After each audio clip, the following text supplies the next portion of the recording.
যদি লাগে তেতিয়াহ'লে আপোনালোক মুছলমান মানুহবিলাকে AIDFৰ প্ৰধান বদৰুদ্দিন আজমলকো বিদায় দিব লাগিব। মই প্ৰথমতে আপোনালোকৰ পৰা এটা গেৰাণ্টি লৈ ল'ব খুজিছোঁ, 2026 চনৰ বিধানসভা নিৰ্বাচনত আপোনালোকে আকৌ AIDFক ভোট দিব নেকি? ইয়াত কিমান মানুহ আছে AIDFক ভোট দিয়া মানুহ কিমান আছে? নিদিয়া মানুহ কিমান আছে? নিদিয়া মানুহ কিমান আছে? আছে? সঁচাকৈ আছে? মই উজনি অসমত ক'বগৈ পাৰোঁ, ক'ব কৈ দিছে যে এইবাৰৰ পৰা কোনো পধ্যে মুছলমান দল AIDFক ভোট দিয়া নহ'ব আৰু আপোনালোকেও হিন্দুৰ দল BJPক ভোট দিব নালাগে। আমি দুয়োটাই মিলি হিন্দু মুছলমানে মিলি ধৰ্ম নিৰপেক্ষ চৰকাৰ বনাওঁ আহক বুলি কৈছে বুলি ক'ব পাৰিমনে? পাৰিমনে নোৱাৰিম? যদি পাৰোঁ দুইখন হাত ওপৰলৈ তুলি দিয়কচোন বহি থকা ঠাইতে। সকলোৱে দেই, পুৰুষ মহিলা সকলোৱে মই সাংবাদিকসকলক অনুৰোধ কৰিছোঁ, সাংবাদিকসকলে আপোনালোকে এটা ফটো লওক, এয়া চাওক, সকলো মুছলমান ৰাইজে কৈছে পিয়াজবাৰীৰ মুছলমান সংখ্যালঘু ৰাইজে কৈছে যে AIDFক ভোট নিদিওঁ, কৈছেনে?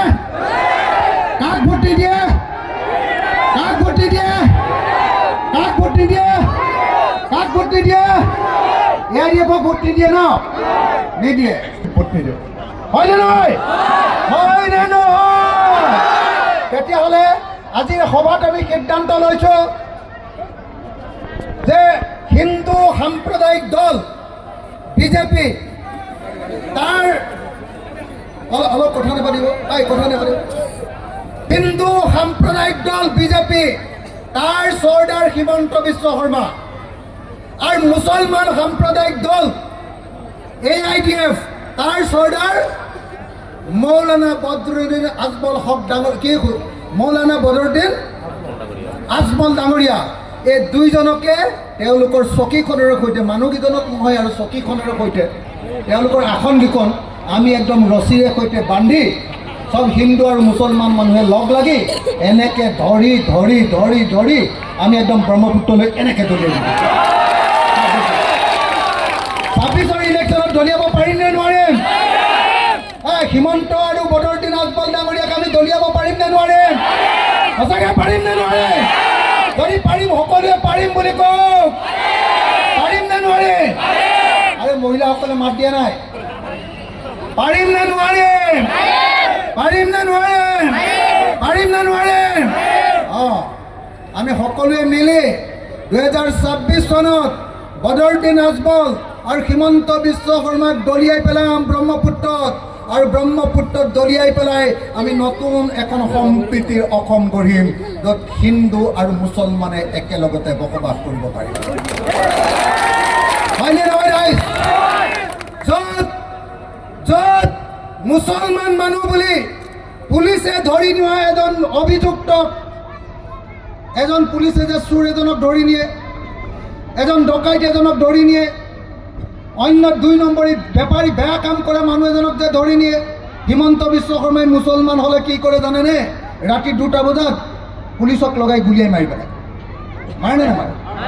মাৰে নে নামাৰে? মাৰে নে নামাৰে?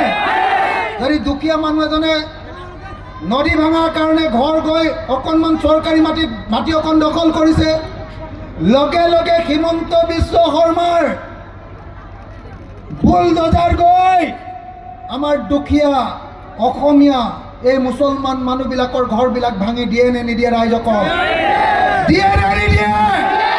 আমাৰ ঘৰ ভাঙি দিয়া, আমাৰ সন্তানসকলক বুকুত গুলিয়াই মাৰি পেলোৱা আৰু আমাৰ গোটেই মুছলমান মানুহবিলাকক অসমত শান্তিত থাকিবলৈ নিদিয়া, ভয়ে ভয়ে ৰখা, আমাৰ আত্মসন্মান খতম কৰি দিয়া, আমাৰ সংখ্যালঘু মানুহবিলাকক দ্বিতীয় শ্ৰেণীৰ নাগৰিকত পৰিণত কৰা এই হিমন্ত বিশ্ব শৰ্মাক যিদিনালৈকে ব্ৰহ্মপুত্ৰত দলিয়াই পেলাব নোৱাৰিম সেইদিনালৈকে কোনো মানুহ শান্তিত থাকিব নোৱাৰে।